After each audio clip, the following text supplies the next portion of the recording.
Peace, blessings, salutations. Yarima Karama here again. Real life, real talk. These are the days of our lives. So I have the pleasure of connecting with this brother from the UK. And what's so special about this particular segment is the fact that, you know, me and the brother, we connected due to the videos that I put out. The brother locked in and connected with me and was like, yo, we as black people, we got a story over here in the UK as well. And I was like, well, brother, we need to get an interview with you because I think that the viewers need to, you know, we get, sometimes I think people get caught up in this microcosm of where their particular place on earth.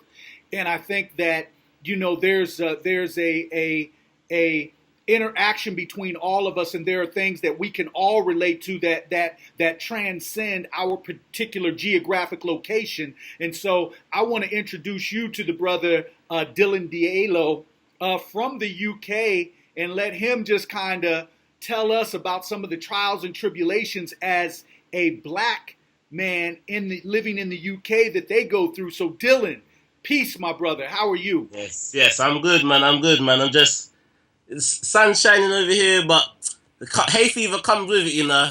All that pollen in the air, hay fever just ruins me at the same time, man. But I can't complain. June was meant to be sunny. It's been raining, man. So Yes. I'm happy other than that. I'm healthy. Okay, well, I'm glad that you gave me this opportunity to do an interview, sir. And so give us a little, give the viewers a little background on yourself, where you originally from, what you do, that sort of thing. You know, plug yourself, brother. Mm-hmm. Well, I live in London. This is the capital. It's like I'm in the north part, but I've moved around. I've lived in the west and on the outskirts of the west. So I've moved around. I'm 25. I'm a teacher. And I'm a football coach. Well, for you, that's soccer coach. Yes. But yeah, I'm a football coach as well. So I work 7 days, like every day of the week, because it's what I enjoy what I do. So I maintain, and it's like, yeah, man. That's it, really. You know, there's more to say, but okay, it's not relevant right now. Yeah. Well, let me tell you. First of all, football, since I was a kid, has been my favorite sport. My favorite team has been Brazil. I grew up watching Pele. He was like he's one of my first heroes besides Muhammad Ali. So, Okay. yeah. But tell us, Dylan, about some of the struggles and trials and tribulations that you go through being a 25-year-old black man in the UK. Mm-hmm. Well, what I've learned recently, well, say the last 3 years, obviously teaching. You see the education system. Obviously, we over here, we watch it, what you guys do a lot, probably more than what you guys watch us doing. Okay. And so during the education system, we see how they're always dumbing us down. Like from asking teachers, I get the answers about sorry. You see, like alphabets, like the alphabet, like learning it. They're learning it like as a 6-year-old, when there's something they could be learning at 2 or 3. And it's like little things like this you just pick up over the years, and then you just see some of the students that they say the problem students that are just messing around in class. You see when you've given them their task, and it's just like they've gone through it. They're moving fast, and it's like you're not moving at the rate. That's just something I see. But at the same time, working with these children, it's like I feel I'm happy because I'm working with the realest people in the world. Because, you know, they're not going to give you this or that. They're just going to give you the realist. That's all they give you. They give you what they know. Okay. So, but obviously, seeing how they're going through, it reminds me of how I was. So back then, so education, it was slow for me. Like, I remember how the years went by, and I went lower in the classes, and it was just like, wow. When I look back, it's like, this is why. Because I was learning nothing. But then, say since I've moved out in like the last 5 years, I've started to meet more people. I've started to learn a bit more about our history, and that's been an eye-opening experience. And it's like when I interact with certain teachers, like if it's not our people, they're not always polite. Like I like to come smiling first before I frown.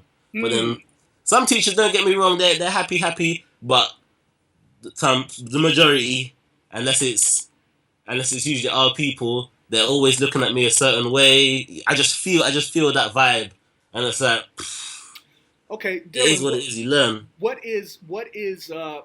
two questions. One, do you teach the students that you teach are they black? And two, what are the levels of racism over there that you face or that you see other blacks face on a regular basis? Like over here in the U.S., we can talk about institutional racism, how difficult it is for black men in particular to like get jobs, how difficult it is for black families to move to certain communities, that sort of thing. So, what level of racism over there do the black Londoners face over in the UK? Well, in terms of the children that I teach, Yes. it's primary level. So we're talking 4 to 11. But I've had that's mainstream schools. But I've recently started working in PRUs, like pupil referral units. So where the children that can't sit still for mainstream school go. So that and I've seen that in secondary. So we're talking 11 to 16. And unfortunately, you see a lot of our brightest generation there. But at the same time, it's like, wow, that's these. You go into the lessons and you see how boring the lessons are, and it's like no wonder they're here because you can't sit still in these boring lessons. But in terms of the racism, Mm. it's just people try to be politically correct over here. So it's like you try to talk about these things, but the situation gets calmed down pretty quickly because an awkward feel just goes around the room. But we get stopped and searched or cars pulled over for no reason. Oh, you go through And that as well, huh? yeah, that happens over here as well. Oh, wow. Does it happen on a regular basis? Are these just periodic stops, or is it something that you see often? Well, I've had it done to me. Family members have said the same multiple times, and Okay. it's even been so much of an eye opener that people that try to be ignorant or that don't believe it happens to all of us, they see it as well. So it's like everyone that's connected to us sees that. But yeah, man. Okay. Okay.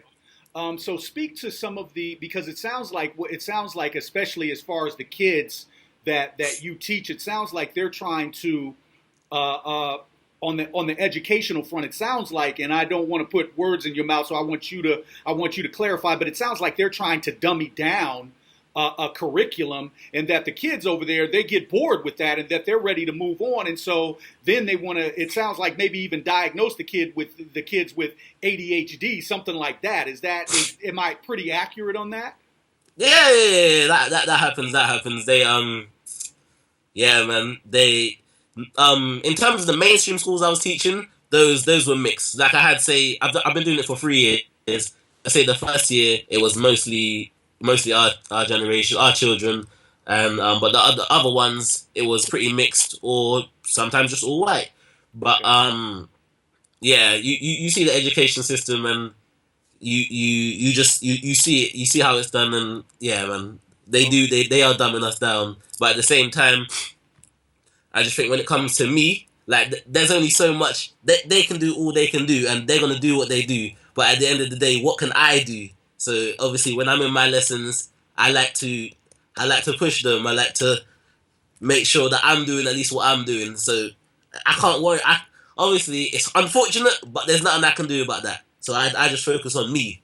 okay, real quick, so you know by some of the videos that I put out and some of the videos that Dr. Boyce Watkins puts out and others, we talk about the level of racism. I know Dr. Boyce specifically talks about building the finance and the economic structure. I talk more about the issues of racism and then the prison system. I have my voices from behind the wall, but let me Love ask that. you, Love that. there's a lot of police violence over here on citizens. Yeah. You get a lot of especially within the last couple of years, a lot of the shooting by police on unarmed black men, women, and children. Yeah. How does I'm that? glad you. Yeah, how is that over there? Because I've heard that London particularly is a different baby than the U.S. as far as Yes, yes. racism isn't as rampant over there as here. Nah, So I nah. want to. Over here, it's that subliminal one. It's a subliminal one. People are like that in their homes. They're not really showing it out. Like they're not as blatant as you guys out there. Like to be honest, me seeing it, I look at some of you guys and I'm like, wow. Like you guys accept, not accept, but No, like say it real. Keep it real. We keep it real on my it's channel. like This is it's real like life, you real talk. it's like you guys accept it. Like over here, I saw a post you recently put up about when in America one police officer kills a black man, then you hold up Black Lives the Matter. protest, yeah, Black Lives Matter, and then the fire obviously was in London, and 5 years ago, I think it was 5 years ago, a man called Mark Duggan was killed, obviously unarmed, and that's where that riot is. I think the picture you showed came from that because in certain parts of London and slowly nearly going to the outskirts, there was riots about obviously So you're you know saying over here we're doing a little bit too much marching. Over there, you guys are bucking when somebody black gets killed. You're taking it to the streets for real. like it's subliminal racism. They've obviously got us to hate each other through the educational system and the media. And by the way, remember I mentioned earlier we watch you guys a lot over there. Yeah. So it's like a lot of us, we don't really follow what's going on over here. We try and do what you guys are doing over there. And obviously it's not the best example. Let's be real. In certain cases, Okay. But yeah. So they've already got us hating each other. So when they come with their little subliminal racism, it's nothing because it's like some of us are scared to talk to them. Others like I'm 25 and like I said, through the years I've been meeting other people. I've been to these meetings and I see people like my age and see how many of us are actually talking, how much communicating, and we're like understanding the older generation, the mistakes, and we're really trying to rectify that. And obviously, some of us have gone certain ways, but we realize that it's not as much. It's actually not as much. It's a minority that are going away, and at the same time, like I talk to certain brethren, and they're talking about ownership.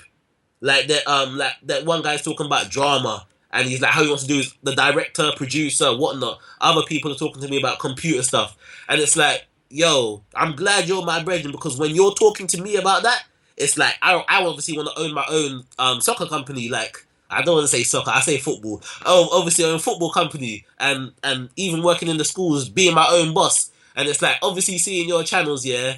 And it's like, but obviously Dr. Boyce as well, and seeing what he does, it's like, okay, you see that business side of things, and then obviously like seeing you and the prison voices behind the wall, like that's a real eye opener, because it's like we obviously don't know what prison, and obviously unless you've been there, you don't know what prison's like, and people think it's cool, and it's like when you say certain things, it's like the ways you've been through, it's just like wow, it encouraged you to stay on the straight and narrow, and also I've recently started reading. Like as I said, I've been going through the journeys and the consciousness rising. I've been reading, like seeing I remember autobiography of Malcolm X changed me. Like when I saw his work rate, and then I was complaining because I was going to school early in the morning, and I was like, come on, man, come on, really. But anyways, just little things like that, and yeah, man. Got you. Well, hey, Dylan, it has been great. I'm going to get you back on for another segment. I love your spirit, brother. Course. And I think that we need to have not only this dialogue, but we need to have these connections because you never know, brother. We might have to pass that transatlantic and meet, and we need to, as people, because we're going through some of the same things, we need to communicate with our brethren and our brothers and sisters across seas. So with that said, I'm going to have you back on. My name is Yarima Karama. This is Real Life, Real Talk. These are the days of our lives. Connect with me, FB, IG, Twitter. Go to my webpage, www.yarimakarama.com. Go there for booking info, messaging, or for my performance dates and locations. Connect with this brother, Dylan Diallo. And I'm going to have you back on, brother, but we're going to end this feed right now. It has been lovely having you on. Thank you for being on, and we will talk soon, family. All right. Peace.